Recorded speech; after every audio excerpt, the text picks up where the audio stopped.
Xylem PSC എല്ലാവർക്കും ഇന്നത്തെ ക്ലാസ്സിലേക്ക് സ്വാഗതം. അപ്പോൾ നമുക്കിന്ന് പീരിയോഡിക് ടേബിളിൽ ഒരു കൂട്ടം മൂലകങ്ങൾ, ആ മൂലകങ്ങളുമായി ബന്ധപ്പെട്ടിരിക്കുന്ന ഒരു കൂട്ടം ചോദ്യങ്ങൾ, അതിൻ്റെ കുറച്ച് കണക്റ്റഡ് ഫാക്റ്റുകൾ അല്ലെങ്കിൽ വസ്തുതകൾ നമുക്ക് എന്ത് ചെയ്യാം നോക്കാം. റെഡിയല്ലേ? ശരി, നമുക്ക് ഇവിടെ നിന്ന് തന്നെ തുടങ്ങാം. എളുപ്പമുള്ള ചോദ്യങ്ങളും കുറേ ഉത്തരങ്ങളുമാണ് കേട്ടോ. നോക്കൂ, നമുക്ക് ആദ്യം നിർമ്മാണ പ്രക്രിയകൾ അല്ലെങ്കിൽ മാനുഫാക്ചറിങ് ടെക്നിക്സ് ഒരു കൂട്ടം നോക്കാം. സ്ഥിരം കെമിസ്ട്രിയുടെ അതായത് ഏതൊരു 10th ലെവൽ ആയിക്കോട്ടെ, 12th ലെവൽ ആയിക്കോട്ടെ, ഡിഗ്രി ലെവൽ ആയിക്കോട്ടെ, 10th ലെവൽ എക്സാംസിന് ഇതൊക്കെ കുറച്ചും കൂടി പ്രാധാന്യം കൊടുത്ത് തന്നെ പഠിക്കാം. നിർമ്മാണ പ്രക്രിയകൾ പല മൂലകങ്ങൾക്ക് അല്ലെങ്കിൽ പല ലോഹങ്ങൾക്ക് എപ്പോഴും ചോദിക്കുന്നതല്ലേ, ലോഹ സങ്കരങ്ങൾക്ക് ഇത് കാറ്റഗറി നമുക്ക് എന്ത് ചെയ്യാം, ഇവിടെ നമുക്ക് ഉൾപ്പെടുത്താം. അപ്പൊ ഇതെല്ലാം കൂടി ചേർത്തുകൊണ്ട് ഒരു സെറ്റ് വസ്തുതകൾ നമ്മൾ എന്ത് ചെയ്യാൻ പോവാ, പഠിക്കാൻ പോവാം. തുടങ്ങാം. ഹൈഡ്രജന്റെ നിർമ്മാണ പ്രക്രിയ എന്ത് പേരിൽ അറിയപ്പെടുന്നുണ്ട്? നമുക്ക് എല്ലാവർക്കും അറിയാം, ഹൈഡ്രജന്റെ നിർമ്മാണ പ്രക്രിയയ്ക്ക് വിളിക്കുന്ന പേരാണ് ബോഷ് പ്രക്രിയ. ഓക്കെ, ഹൈഡ്രജനെ വ്യാവസായികമായിട്ട് വൻതോതിൽ നിർമ്മിച്ച കാൾ ബോഷ് എന്ന വ്യക്തിയോടുള്ള ബഹുമാനാർത്ഥം ഹൈഡ്രജന്റെ നിർമ്മാണ പ്രക്രിയ ബോഷ് പ്രോസസ് എന്ന പേരിൽ അറിയപ്പെടുന്നു. പഠിച്ചേക്കണം. അതുപോലെ സൾഫറിന്റെ നിർമ്മാണ പ്രക്രിയ എന്താ എന്ന് ചോദിക്കാം. ഹൈഡ്രജൻ ബോഷ് ആണെങ്കിൽ നിങ്ങൾ പഠിക്കുക, സൾഫറിന്റെ നിർമ്മാണ പ്രക്രിയ എന്താണെന്നറിയോ? അതാണ് ഫ്രാഷ് പ്രക്രിയ. അപ്പൊ പ്രക്രിയ എന്ന് എഴുതുന്നതിന് പകരം ഞാൻ പ്രോസസ് എന്ന് എഴുതി മാർക്ക് ചെയ്യുന്നു, നിങ്ങൾക്കത് മനസ്സിലാകും. തിരിഞ്ഞു പോവരുതേ. ഹൈഡ്രജൻ ബോഷ് ആണെങ്കിൽ സൾഫർ ഫ്രാഷ് ആണ്. ഇനി സോഡിയത്തിന്റെ നിർമ്മാണ പ്രക്രിയ എന്താ എന്ന് ചോദിക്കാം. അത് ഡൗൺ പ്രക്രിയ അല്ലെങ്കിൽ ഡൗൺസ് പ്രോസസ് ആണെന്ന് നിങ്ങൾ പഠിച്ചേക്കണേ. അതുപോലെ ബന്ധമുള്ളൊരു പേരാണ് മെഗ്നീഷ്യത്തിനെ. ഈ മെഗ്നീഷ്യത്തിന്റെ നിർമ്മാണ പ്രക്രിയ എന്താണെന്ന് ചോദിച്ചാലോ, അത് ഡൗസ് പ്രക്രിയ അല്ലെങ്കിൽ ഡൗസ് പ്രോസസ് ആണെന്ന് പഠിച്ചേക്കണം. അപ്പൊ സോഡിയത്തിന്റെ നിർമ്മാണ പ്രക്രിയ ഡൗൺ പ്രക്രിയ എന്നും മെഗ്നീഷ്യത്തിന് ഡൗ പ്രക്രിയ എന്നും പഠിച്ചേക്കണം. ആ അപ്പോസ്ട്രഫി എസിന്റെ കാര്യം ഒന്ന് ഓർത്തു വെക്കുക. നമുക്കറിയാം, സൾഫ്യൂരിക് ആസിഡിനെ വ്യാവസായികമായിട്ട് നിർമ്മിക്കുന്ന പ്രക്രിയ സമ്പർക്ക പ്രക്രിയ, അതല്ലെങ്കിൽ കോണ്ടാക്ട് പ്രോസസ് എന്ന പേരിൽ നമ്മൾ വിളിക്കുന്നുണ്ട്. അതങ്ങനെയാണ് അറിയപ്പെടുന്നത്. നൈട്രിക് ആസിഡിനെ വ്യാവസായികമായിട്ട് നിർമ്മിക്കുന്നതിനെ ഓസ്റ്റ്വാൾഡ് പ്രക്രിയ അല്ലെങ്കിൽ ഓസ്റ്റ്വാൾഡ് പ്രോസസ് എന്ന പേരിട്ട് വിളിക്കും. ഇത് രണ്ടും പറയുമ്പോൾ ഇതിനെ കണക്ട് ചെയ്തിട്ട് ഒരു കാര്യം കൂടി ഞാൻ പറയാൻ ആഗ്രഹിക്കുന്നു. നമുക്കറിയാം, ഇത് രണ്ടിനും നമ്മൾ എടുത്തു പഠിക്കുന്ന രണ്ട് വസ്തുതകളാണ് ഉൽപ്രേരകങ്ങൾ അല്ലേ.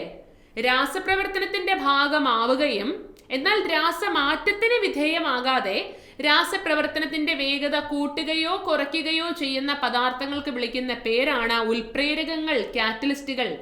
സമ്പർക്ക പ്രക്രിയയിൽ സൾഫ്യൂരിക് ആസിഡ് നിർമ്മിക്കാൻ ഉപയോഗിക്കുന്ന ഉൽപ്രേരകം അല്ലെങ്കിൽ കാറ്റലിസ്റ്റ് ഏതാ എന്ന് ചോദിക്കാം. ഉത്തരം എന്താ? വനേഡിയം പെന്റോക്സൈഡ്, അതല്ലെങ്കിൽ V2O5 ആണെന്ന് നിങ്ങൾ പഠിച്ചേക്കണം.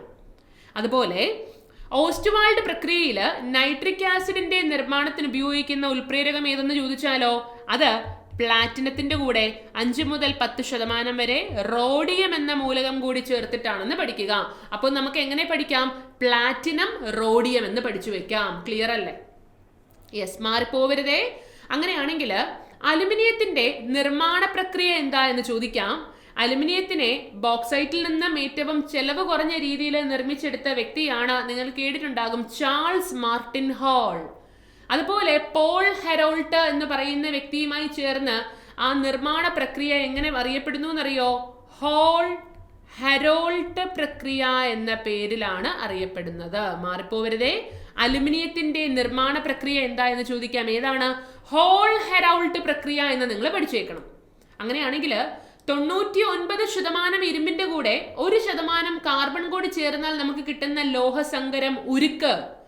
ഉരുക്കിനെ തന്നെ വിളിക്കുന്ന മറ്റൊരു പേര് നിങ്ങൾക്കറിയാം, സ്റ്റീൽ ആണല്ലേ. സ്റ്റീലിന്റെ അല്ലെങ്കിൽ ഉരുക്കിന്റെ വ്യാവസായിക നിർമ്മാണ പ്രക്രിയ എന്ത് പേരിൽ അറിയപ്പെടുന്നു എന്ന് നിങ്ങളോട് ചോദിക്കും. ഉരുക്കിനെ വ്യാവസായികമായിട്ട് വൻതോതിൽ നിർമ്മിച്ച വ്യക്തിയുടെ പേരാണ് ഹെൻറി ബെസിമർ. അതുകൊണ്ട് ഉരുക്കിന്റെ നിർമ്മാണ പ്രക്രിയ ബെസിമർ പ്രോസസ്, ബെസിമർ പ്രക്രിയ എന്ന പേരിൽ അറിയപ്പെടുന്നു. ക്ലിയർ അല്ലേ? ശരി, ഇരുമ്പിനെ നമ്മൾ ബ്ലാസ്റ്റ് ഫർണസ് എന്ന് പറയുന്ന വലിയ ഉപകരണത്തില് ഉന്നതമായ താപനിലയിലാണ് നിർമ്മിക്കുന്നത്. അതുകൊണ്ട് ഇരുമ്പിന്റെ നിർമ്മാണം ബ്ലാസ്റ്റ് ഫർണസ് മെത്തേഡ് അല്ലെങ്കിൽ ബ്ലാസ്റ്റ് ഫർണസ് ടെക്നിക്ക് എന്ന പേരിട്ട് വിളിക്കുന്നത് കൊണ്ട് തെറ്റൊന്നുമില്ല. ബട്ട് ഇതല്ലെങ്കിൽ നിങ്ങൾ എന്ത് പഠിക്കണം എന്നറിയോ? നമുക്ക് ഓപ്ഷൻസിൽ തരും, ഓപ്പൺ ഹാർത്ത് പ്രക്രിയ. കണ്ടോ? അപ്പോ ഇരുമ്പിന്റെ വ്യാവസായിക നിർമ്മാണം എന്ത് പേരിൽ അറിയപ്പെടുന്നുണ്ട്? ഓപ്പൺ ഹാർത്ത് പ്രക്രിയ എന്ന പേരിൽ അറിയപ്പെടുന്നുണ്ട്. അതേ കാണുന്നുണ്ടോ? മാറിപ്പോവരുത്. അങ്ങനെയാണെങ്കിൽ നിക്കലിന്റെ നിർമ്മാണ പ്രക്രിയ എന്ത് പേരിൽ അറിയപ്പെടുന്നു? നിങ്ങൾ പഠിച്ചിട്ടുണ്ടാകും. നിക്കലാണ് മോണ്ട് പ്രക്രിയ എന്നറിയപ്പെടുന്നത്. അപ്പൊ മോൺസ് പ്രോസസ് അല്ലെങ്കിൽ മോണ്ട് പ്രക്രിയയിലൂടെ നിർമ്മിക്കപ്പെടുന്ന ലോഹം ഏതാ എന്ന് ചോദിക്കാം. ഏതാണ്? നിക്കലാണ്. മാറിപ്പോവരുതേ. അപ്പൊ അലുമിനിയം നിർമ്മാണം ചോദിക്കുകയാണെങ്കിൽ ഹോൾ ഹെറൗൾട്ട് പ്രക്രിയയാണ്. ഇരുമ്പിന്റെ നിർമ്മാണമാണെങ്കിൽ ബ്ലാസ്റ്റ് ഫർണസ് അല്ലെങ്കിൽ ഓപ്പൺ ഹാർത്ത് പ്രക്രിയയാണ്. ഉരുക്കിന്റെ നിർമ്മാണം ചോദിച്ചാൽ ബസിമർ പ്രക്രിയയാണ്. നിക്കലിന്റെ നിർമ്മാണം ചോദിച്ചാലോ മോണ്ട് പ്രക്രിയയാണ്. ക്ലിയർ അല്ലേ? ഇനി ടൈറ്റാനിയത്തിന്റെ നിർമ്മാണ പ്രക്രിയ എന്താ എന്ന് ചോദിക്കാം. നിങ്ങൾക്ക് ഓപ്ഷൻസിൽ ഞാൻ പറയുന്നതിൽ ഏതും തരാനുള്ള സാധ്യതയുണ്ട്, അതുകൊണ്ട് പഠിച്ചോളൂ. ടൈറ്റാനിയത്തിന്റെ നിർമ്മാണം ചോദിക്കുമ്പോൾ ചിലപ്പോ ക്രോൾ പ്രക്രിയ അവർ തരാം. എന്താണ്? ടൈറ്റാനിയം ക്രോൾ പ്രക്രിയ, ക്രോൾ പ്രോസസ് അല്ലെങ്കിൽ ഹണ്ടർ പ്രക്രിയ എന്നും പഠിച്ചു വെച്ചോളൂ. ഇതിൽ ഏത് തരും എന്ന് ഉറപ്പ് പറയാൻ പറ്റില്ല. അപ്പൊ ക്രോൾ പ്രോസസ്സിലൂടെ അല്ലെങ്കിൽ ഹണ്ടർ പ്രോസസ്സിലൂടെ നിർമ്മിക്കപ്പെടുന്ന ലോഹം ഏതാ എന്ന് ചോദിക്കാം. ഭാവിയുടെ ലോഹം ടൈറ്റാനിയം ആണ്. കണ്ടോ? വീണ്ടും ഒരു അലുമിനിയം. അലുമിനിയം നിർമ്മാണമായിരുന്നു നമ്മൾ ആദ്യം നോക്കിയത്. ഹോൾ ഹെറൗൾട്ട് പ്രക്രിയ അതെന്താണെന്ന് പഠിച്ചു വെക്കുക. അലുമിനിയത്തിന്റെ നിർമ്മാണം. എന്നാൽ അലുമിനിയം ശുദ്ധീകരണം എന്തു പേരിൽ അറിയപ്പെടുന്നു എന്ന് ചോദിക്കാം. അലുമിനിയം ശുദ്ധീകരണം അറിയപ്പെടുന്നത് എങ്ങനെയാണെന്നറിയോ? യെസ്, അതിനെ നമ്മൾ ഹൂപ്സ് പ്രക്രിയ എന്ന പേരിട്ട് വിളിക്കും. അലുമിനിയം ശുദ്ധീകരണം അറിയപ്പെടുന്ന പേരെന്താണ്? ഹൂപ്സ് പ്രക്രിയ. അപ്പൊ അലുമിനിയം നിർമ്മാണം ചോദിച്ചാല് ഹോൾ ഹെറൗൾട്ട് പ്രക്രിയയാണ്. അലുമിനിയം ശുദ്ധീകരണം ചോദിച്ചാലോ ഹൂപ്സ് പ്രക്രിയയാണ്. ഇവര് പരസ്പരം എന്ത് ചെയ്യരുത്? മാറിപ്പോവരുതേ. സോഡിയം ഹൈഡ്രോക്സൈഡിന്റെ നിർമ്മാണം നമ്മളത് നിർമ്മിക്കുന്നത് കാസ്റ്റനർ കെൽനർ സെൽ സെറ്റപ്പിലൂടെ ആയതുകൊണ്ട് സോഡിയം ഹൈഡ്രോക്സൈഡിന്റെ നിർമ്മാണം എന്താ എന്ന് ചോദിക്കാം. NaOH ആണേ. നിങ്ങൾ പഠിച്ചേക്കണം. അതിനെ ഞാൻ ഇങ്ങോട്ട് എഴുതി തരാം. കാസ്റ്റനർ കെൽനർ പ്രക്രിയ എന്ന പേരിട്ട് വിളിക്കും. ഒന്ന് പഠിച്ചോളൂ. അപ്പോൾ കാസ്റ്റനർ കെൽനർ പ്രോസസ്സിലൂടെ നിർമ്മിക്കപ്പെടുന്ന പദാർത്ഥം അല്ലെങ്കിൽ സംയുക്തം ഏത്? കാസ്റ്റിക് സോഡ അല്ലെങ്കിൽ സോഡിയം ഹൈഡ്രോക്സൈഡ്. ഒന്നും കൂടി, കാസ്റ്റനർ കെൽനർ സെല്ല്. എന്നാൽ സോഡിയം കാർബണേറ്റിന്റെ നിർമ്മാണ പ്രക്രിയ, സോഡിയം കാർബണേറ്റ് Na2CO3 നമ്മുടെ അലക്കുകാരമാണേ. സോഡിയം കാർബണേറ്റിന്റെ നിർമ്മാണ പ്രക്രിയ എന്തെന്ന് ചോദിച്ചാലോ യെസ്, അത് സോൾവേ പ്രക്രിയ, സോൾവേ പ്രോസസ് ആണെന്ന് നിങ്ങൾ പഠിച്ചേക്കണം. മാറിപ്പോവരുത്. അപ്പോൾ കാസ്റ്റനർ കെൽനർ ചോദിച്ചാൽ അത് സോഡിയം ഹൈഡ്രോക്സൈഡ് ആണ്. എന്നാൽ സോൾവേ പ്രോസസ്സ് ചോദിച്ചാൽ അത് സോഡിയം കാർബണേറ്റ് ആണ്. ഇവര് തമ്മിൽ പരസ്പരം എന്ത് ചെയ്യരുത്? മാറിപ്പോവരുത്. ക്ലിയർ അല്ലേ? ക്ലിയർ അല്ലേ? ഓ, ഞാൻ ഓർക്കുന്നില്ല ക്ലിയർ അല്ലേ ക്ലിയർ അല്ലേ എന്ന്. നമ്മുടെ ലൈവ് ക്ലാസ് എന്നുള്ളൊരു ചിന്താഗതിയിലാണ് ചോദിക്കുന്നത്. യെസ്, എന്തായാലും നിങ്ങൾക്ക് ക്ലിയർ ആണെന്ന് വിശ്വസിക്കുന്നു. അപ്പോൾ ഈ 2 സ്ലൈഡുകളിലായിട്ട് നമ്മൾ പഠിച്ച ഒരു കൂട്ടം മൂലകങ്ങൾ, പദാർത്ഥങ്ങളുടെ ഒക്കെ നിർമ്മാണ പ്രക്രിയകൾ എന്ത് ചെയ്യുക? നന്നായിട്ടൊന്ന് നോക്കി വെക്കുക. ഇതോടുകൂടി നിർമ്മാണ പ്രക്രിയകൾ കഴിഞ്ഞോ എന്ന് ചോദിച്ചാൽ ഇല്ല. ഇനി നമുക്ക് അമോണിയ പഠിക്കണം, അതുപോലെ ക്ലോറിൻ പഠിക്കണം, സ്വർണം പഠിക്കണം, കുറെ ഉണ്ട്. അതൊക്കെ നമുക്ക് അടുത്തൊരു സെറ്റിൽ നോക്കാം. രണ്ടാമത്തെ ചോദ്യത്തിലേക്ക് കടന്നാലോ? മീഥെയിൻ വാതകത്തിന് യോജിക്കാത്ത പ്രസ്താവന താഴെ തന്നിരിക്കുന്നതിൽ ഏതെന്നാ ചോദിച്ചേക്കുന്നത്. ബയോഗ്യാസിലെ അതായത് ജൈവവാതകത്തിലെ മുഖ്യ ഘടകം, പാചകവാതകത്തിലെ പ്രധാന ഘടകം, മാർഷ് ഗ്യാസ് ചതുപ്പ് വാതകം എന്നറിയപ്പെടുന്നു, പ്രകൃതിവാതകത്തിലെ പ്രധാന ഘടകം. യോജിക്കാത്തത് ഏതായിരിക്കും? നോക്കൂ, ബയോഗ്യാസ് അല്ലെങ്കിൽ ജൈവവാതകത്തിലെ പ്രധാന ഘടകം മീഥെയിൻ CH4 ആണോ എന്ന് ചോദിച്ചാൽ യെസ് ആണ്. മാർഷ് ഗ്യാസ് ചതുപ്പുകളിൽ കാണപ്പെടുന്നത് കൊണ്ട് ചതുപ്പ് വാതകം അല്ലെങ്കിൽ മാർഷ് ഗ്യാസ് എന്ന പേരിൽ അറിയപ്പെടുന്നത് മീഥെയിൻ തന്നെയാണ്. ആ മീഥെയിൻ വാതകത്തെ കണ്ടെത്തിയ വ്യക്തി ആരാ നിങ്ങൾക്കറിയോ? അത് അലക്സാൻഡ്രോ വോൾട്ടെ ആണെന്ന് പഠിച്ചു വെച്ചേക്കണം. പ്രകൃതിവാതകത്തില് നിങ്ങൾ കേട്ടിട്ടുണ്ടാകും, അതിനകത്ത് മീഥെയിൻ ഉണ്ട് എൻ്റെ പ്രിയപ്പെട്ടവരെ, ഈഥെയിൻ ഉണ്ട്, അതുപോലെ ഇതിനകത്ത് പ്രൊപ്പെയിൻ ഉണ്ട്, അതെ ഇതിനകത്ത് ബ്യൂട്ടെയിനും ഉണ്ട്. ഇതെല്ലാം പ്രകൃതിവാതകത്തിൽ എന്ത് തന്നെയാണ്? ഘടകങ്ങളാണ്. ഇതൊക്കെ പ്രകൃതിവാതകത്തിലെ ഘടകങ്ങളാണെങ്കിലും നമ്മുടെ നാച്ചുറൽ ഗ്യാസ് അഥവാ പ്രകൃതിവാതകത്തിന്റെ 95% കാണപ്പെടുന്നത്, 95% കൂടുതലും കാണപ്പെടുന്നത് ഇതിൽ ആരാണെന്ന് ചോദിക്കാം. അതാണ് പ്രധാന ഘടകം അല്ലെങ്കിൽ മുഖ്യ ഘടകം. ഏതാണ്? മീഥെയിൻ തന്നെയാണെന്ന് പഠിച്ചേക്കണം. അതിന് വേറെ കൺഫ്യൂഷനും കാര്യങ്ങളും ഒന്നും തന്നെ ഇല്ല. എന്നാൽ പാചകവാതകത്തിലെ പ്രധാന ഘടകം ഒരിക്കലും എന്തല്ല? മീഥെയിൻ അല്ല. ആ പ്രസ്താവന എന്താണ്? യെസ്, നിങ്ങൾ അതൊന്നും മനസ്സിലാക്കിയേക്കണം. ആ തന്നിരിക്കുന്ന പ്രസ്താവന തെറ്റാണ്. അപ്പൊ രണ്ടാമത്തെ ചോദ്യത്തിന്റെ ഉത്തരം എന്താണ്? ബി ആണ്. കണ്ടോ? അങ്ങനെയാണെങ്കിൽ അത് എന്താണെന്ന് നമ്മളൊന്ന് അറിഞ്ഞിരിക്കണമല്ലോ. അതെ, നമുക്ക് നോക്കാം. പാചകവാതകം കുക്കിംഗ് ഗ്യാസ് എന്നറിയപ്പെടുന്നു അല്ലേ? LPG ലിക്വിഫൈഡ് പെട്രോളിയം ഗ്യാസ് അല്ലെങ്കിൽ ലിക്വിഡ് പെട്രോളിയം ഗ്യാസ് എന്നറിയപ്പെടുന്നു അല്ലേ. കുക്കിംഗ് ഗ്യാസിലെ അല്ലെങ്കിൽ LPGയിലെ മുഖ്യ ഘടകം ചോദിച്ചാൽ ഇതിനകത്ത് ബ്യൂട്ടെയിനും അതുപോലെ തന്നെ പ്രൊപ്പെയിനും ആണെന്ന് പഠിച്ചേക്കണം. മുഖ്യ ഘടകം ആരെന്ന് ചോദിച്ചാൽ ബ്യൂട്ടെയിൻ ആണ്. ഏറ്റവും നന്നായി കത്തുന്ന ഹൈഡ്രോ കാർബൺ ഇന്ധനം ചോദിച്ചാലും ഏത് തന്നെയാണ്? ബ്യൂട്ടെയിൻ തന്നെയാണ്. ANE ഓർത്തു വെച്ചേക്കണേ, ബ്യൂട്ടെയിൻ. ഓക്കെ, ഇനി ഓർക്കണം, ഇനി ബ്യൂട്ടെയിനും പ്രൊപ്പെയിനും പ്രത്യേകിച്ച് മണമോ നിറമോ ഒന്നും തന്നെ ഇല്ലാത്തത് കൊണ്ട് ഏതെങ്കിലും തരത്തിൽ ലീക്കേജ് ഉണ്ടെങ്കിൽ നമ്മൾ അറിയില്ലല്ലോ. അപ്പൊ ചോർച്ച അറിയാൻ വേണ്ടി ഒരു പ്രത്യേക മണമുള്ള രാസവസ്തു കൂടി നമ്മൾ ഇതിനകത്തേക്ക് ചേർക്കും. അതിന്റെ പേരും കൂടി ഒന്ന് പഠിച്ചോളൂ. അവന്റെ പേരാണ് ethyl mercaptan. Exam point of വ്യൂവിൽ വളരെ ഇമ്പോർട്ടൻ്റ് ആണ്. ഈഥൈൽ മെർക്യാപ്റ്റന്റെ മറ്റൊരു പേരും കൂടി നിങ്ങളൊന്ന് പഠിച്ചു വെക്കൂ. അതായിരിക്കും നമുക്ക് എക്സാമിന് ഇനി ചോദിക്കുന്നത് എഥനത്തിയോൾ അല്ലെങ്കിൽ ഈഥൈൻ തിയോൾ. ഈഥൈൽ മെർക്യാപ്റ്റൻ തന്നെ അറിയപ്പെടുന്ന മറ്റൊരു പേരാണ് ഈഥൈൻ തിയോൾ അല്ലെങ്കിൽ എഥനത്തിയോൾ. കണ്ടോ, ക്ലിയർ അല്ലേ? അപ്പോൾ ഇത്രയും വസ്തുതകൾ ഇനിയുണ്ട്. ബട്ട് ഈ ചോദ്യം അതിൻ്റെ ഉത്തരം കണക്റ്റഡ് ഫാക്റ്റുകൾ എന്ന നിലയ്ക്ക് ഇത്രയും കാര്യങ്ങൾ എന്ത് ചെയ്യുക, ജസ്റ്റ് നിങ്ങളൊന്ന് ഓർത്തു വെച്ചേക്കണം. ഈഥൈൽ മെർക്യാപ്റ്റൻ എന്നുള്ളത് എല്ലാവർക്കും അറിയാവുന്ന വസ്തുതയാണെന്ന് എനിക്കും അറിയാം. കേരള PSC ഒരു സമയം വരെ അത് തന്നെ ചോദിച്ചു. ബട്ട് ഇപ്പം നിങ്ങൾ PYQs എടുത്ത് നോക്കൂ, ക്വസ്റ്റ്യൻ മാറ്റി, ക്വസ്റ്റ്യൻ സെയിം ആണ്, ഓപ്ഷൻ മാറിയിട്ടുണ്ട്. ഈഥൈൽ മെർക്യാപ്റ്റനെ തന്നെ വേറൊരു പേരിലാണ് ഇപ്പോൾ ക്വസ്റ്റ്യൻ പേപ്പറുകളിൽ അവരെന്ത് ചെയ്യുന്നത്, പരിചയപ്പെടുത്തുന്നത്. നമുക്കത് അറിയില്ല. അതുകൊണ്ട് അങ്ങനെ ഒരു അബദ്ധം ഇനി ഉണ്ടാകരുത്. ഈഥൈൻ തിയോൾ അല്ലെങ്കിൽ എഥനത്തിയോൾ ഒന്ന് പഠിച്ചു വെച്ചേക്കണേ. പാചകവാതകത്തിൽ ഉണ്ടാകുന്ന ചോർച്ച അറിയാൻ ചേർക്കുന്ന പ്രത്യേക മണമുള്ള രാസവസ്തുവാണ് എന്നുള്ള വസ്തുത നിങ്ങൾ മറക്കരുത്. ക്ലിയർ അല്ലേ? രാസവസ്തുക്കളുടെ രാജാവ് എന്ന പേരിൽ അറിയപ്പെടുന്നത് ഈ തന്നിരിക്കുന്നതിൽ ഏതാണ്? യെസ്, നമുക്ക് എല്ലാവർക്കും അറിയാം. 3 മിനറൽ ആസിഡുകൾ അല്ലെങ്കിൽ ധാതു ആസിഡുകൾ ഏതാ എന്ന് ചോദിക്കുമ്പോൾ അതിലൊന്നാണ് ഏറ്റവും ഇമ്പോർട്ടൻറ്റ് സൾഫ്യൂരിക് ആസിഡ്. രണ്ടാമത്തത് ഏതാ എന്ന് ചോദിച്ചാൽ നൈട്രിക് ആസിഡ്. മൂന്നാമത്തത് ഹൈഡ്രോക്ലോറിക് ആസിഡ്. അവരുടെ മോളിക്യൂൾ ഞാനിതേ അവരുടെ എക്സ്പ്രഷൻ തന്മാത്ര എങ്ങനെയാണ് എഴുതേണ്ടതെന്നും കാണിച്ചു തന്നിട്ടുണ്ട്. അതിലൊക്കെ എത്ര ആറ്റങ്ങൾ, ഏതൊക്കെ ആറ്റങ്ങൾ എത്ര എണ്ണം വീതം എന്നുള്ളതും നമുക്കിവിടെ കാണാം അല്ലേ. അപ്പോൾ സൾഫ്യൂരിക് ആസിഡിന്റെ ആൽക്കമിയൽ നാമം എന്താ എന്ന് ചോദിക്കാം. നിങ്ങൾ പഠിച്ചേക്കണം. അതിനെ വിളിക്കുന്ന പേരാണ് ഓയിൽ ഓഫ് വിട്രിയോൾ. നൈട്രിക് ആസിഡിന്റെ ആൽക്കമിയൽ നാമം ഏതാ എന്ന് ചോദിക്കാം. അതിനെ വിളിക്കുന്ന പേരാണ് അക്വാ ഫോർട്ടിസ്. അതുപോലെ ഹൈഡ്രോക്ലോറിക് ആസിഡിന്റെ ആൽക്കമിയൽ നാമം എന്താ എന്ന് ചോദിക്കാം. അതിനെ വിളിക്കുന്ന പേരാണ് മ്യൂറിയാറ്റിക് ആസിഡ്. പഠിച്ചു വെച്ചേക്കണം, നിർബന്ധമാണ്. ഇവർക്ക് വേറെ വിശേഷണങ്ങളുണ്ട്. എന്നാൽ കൂടിയും ഇന്നത്തെ രസതന്ത്രം പണ്ടുകാലത്തെ ആൽക്കമി ആയിരുന്നല്ലോ.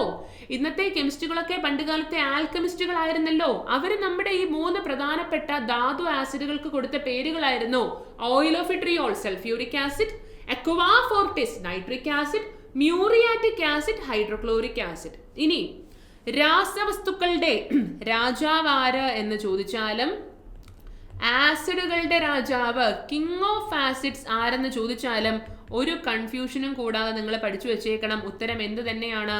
മൂന്നാമത്തെ ചോദ്യത്തിന് A തന്നെയാണ്, സൾഫ്യൂരിക് ആസിഡ് ആണ്. കണ്ടോ? അപ്പൊ രാസവസ്തുക്കളുടെ രാജാവ് ആരാണ്? അതുപോലെ ആസിഡുകളുടെ രാജാവ് ആരാണ്? രണ്ടും സൾഫ്യൂരിക് ആസിഡ് ആണ്. കൂടെ ഓയിൽ ഓഫ് വിട്രിയോളും നിങ്ങൾ പഠിക്കുക. ഓക്കെ, അങ്ങനെയാണെങ്കിൽ സ്പിരിറ്റ് ഓഫ് നൈറ്റർ ഞാൻ ദേ ഇവിടെ എഴുതാം, പഠിച്ചു വെച്ചേക്കണേ. സ്പിരിറ്റ് ഓഫ് നൈറ്റർ, അതുപോലെ പുകയുന്ന ആസിഡ്, ഈ വിശേഷണങ്ങളിൽ അറിയപ്പെടുന്ന പദാർത്ഥം ഏതാ എന്ന് ചോദിക്കാം.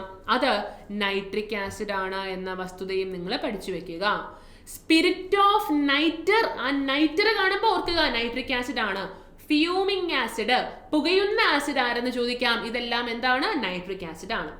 ഇനി ആമാശയം ഉൽപ്പാദിപ്പിക്കുന്ന ആസിഡ് ഏത് എന്ന് ചോദിച്ചാലും, ദഹനരസത്തിൽ അടങ്ങിയിരിക്കുന്ന ആസിഡ് ഏത് എന്ന് ചോദിച്ചാലും, മ്യൂറിയാറ്റിക് ആസിഡ് എന്ന് ചോദിച്ചാലും, സ്പിരിറ്റ് ഓഫ് സോൾട്ട് എന്നറിയപ്പെടുന്നത് ഏതെന്ന് ചോദിച്ചാലും, ഇതിനെല്ലാത്തിനും ഉത്തരം എന്താണ്?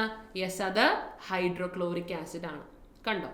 അപ്പോൾ ആമാശയം ഉൽപ്പാദിപ്പിക്കുന്ന ആസിഡ് ചോദിച്ചാലും, സ്പിരിറ്റ് ഓഫ് സോൾട്ട് ചോദിച്ചാലും, ദഹനരസത്തിൽ അടങ്ങിയിരിക്കുന്ന ആസിഡ് ചോദിച്ചാലും ഹൈഡ്രോക്ലോറിക് ആണ്. അപ്പം 3 പ്രധാനപ്പെട്ട ലബോറട്ടറി ആസിഡുകൾ അല്ലെങ്കിൽ മിനറൽ ആസിഡുകളുടെ പേരുകൾ, അതിൻ്റെ ആൽക്കമിയൽ നാമങ്ങൾ ഉൾപ്പെടെ അവയുടെ വിശേഷണങ്ങൾ ഏറ്റവും ക്ലിയർ ആയിട്ട് വ്യക്തമായിട്ട് നിങ്ങൾ എന്ത് ചെയ്തേക്കണം? പഠിച്ചേക്കണം. ഇമ്പോർട്ടൻ്റ് ആണ്. കൂടുതൽ വസ്തുതകൾ നമുക്ക് എന്ത് ചെയ്യാം നോക്കാം. തന്നിരിക്കുന്നതിൽ ചിരിപ്പിക്കുന്ന വാതകം എന്ന പേരിൽ അറിയപ്പെടുന്നത് ആരാ? നിങ്ങൾക്ക് ഇത് ഓപ്ഷൻസ് നോക്കുമ്പോൾ അറിയാം അല്ലേ. നോക്കൂ, ആദ്യത്തേത് സൾഫർ ഡയോക്സൈഡ് ആണ്. ഞാനിവിടെ എഴുതാൻ പോവാണ്. ആദ്യത്തേത് സൾഫർ ഡയോക്സൈഡ്, രണ്ടാമത്തേത് നൈട്രസ് ഓക്സൈഡ്, മൂന്നാമത് തന്നിരിക്കുന്നത് നൈട്രജൻ ഡയോക്സൈഡ്, നാലാമത് തന്നിരിക്കുന്നത് എന്താണെന്നറിയോ? യൂറിയയാണ്. യൂറിയ. കണ്ടോ?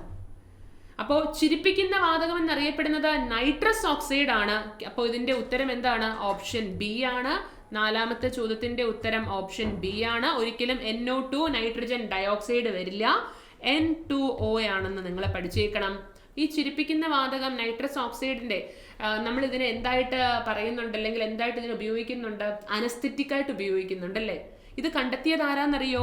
നമ്മുടെ ഓക്സിജൻ വാതകം കണ്ടെത്തിയ അതേ ജോസഫ് പ്രീസ്ലി തന്നെയാണെന്ന് നിങ്ങൾ പഠിച്ചു വെച്ചേക്കണം. അപ്പോൾ ഒരു ക്വസ്റ്റ്യൻ ഉണ്ട്, PYQ ആണ്. ജോസഫ് പ്രീസ്ലി കണ്ടെത്തിയ അനസ്തെറ്റിക് ആയിട്ട് ഉപയോഗിക്കുന്ന നൈട്രജൻ സംയുക്തം താഴെ തന്നിരിക്കുന്നതിൽ ഏത്?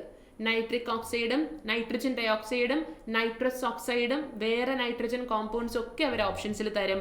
ഒരു കൺഫ്യൂഷൻ ഉണ്ടാവാൻ പാടില്ല. N2O അതായത് നൈട്രസ് ഓക്സൈഡ് ആണെന്ന് നിങ്ങൾ പഠിച്ചേക്കണം. ജോസഫ് പ്രീസ്ലിയാ കണ്ടെത്തിയത്. നൈട്രജൻ സംയുക്തമാണ്, വാതകമാണ്, ചിരിപ്പിക്കുന്ന വാതകം എന്നറിയപ്പെടുന്നു, ലാഫിംഗ് ഗ്യാസ് എന്നറിയപ്പെടുന്നു. എന്തായിട്ട് ഉപയോഗിക്കുന്നു?